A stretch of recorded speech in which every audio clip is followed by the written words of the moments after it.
Pushpa 2 cinema release సందర్భంగా హైదరాబాద్లోని సంధ్య theatre వద్ద చోటు చేసుకున్న తొక్కిసలాట ఘటన రెండు తెలుగు రాష్ట్రాల్లోనే కాదు, దేశవ్యాప్తంగా ఇప్పుడు హాట్ టాపిక్. తొక్కిసలాటలో రేవతి అనే మహిళ చనిపోయింది. 9 ఏళ్ల ఆమె కొడుకు శ్రీతేజ్ హాస్పిటల్ పాలయ్యాడు. ఫలితంగా హీరో అల్లు అర్జున్ అరెస్టు, విడుదల ఇవి తాజా పరిణామాలు.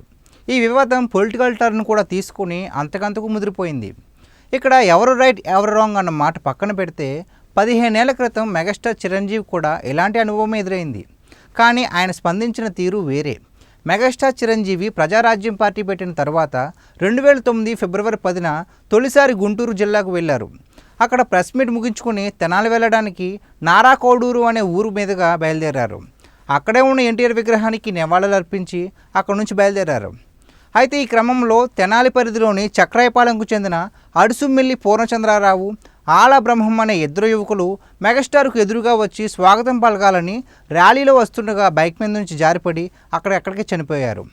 విషయం తెలుసుకున్న చిరంజీవి వెంటనే రోడ్ షో నిలిపేసి ఆ యువకుల మృతదేహాల వద్దకు వెళ్లి నివాళులు అర్పించారు. చనిపోయిన ఇద్దరు బావబామర్దులు కావడంతో మృతుల కుటుంబ సభ్యుల రోదనలు మిన్నంటాయి.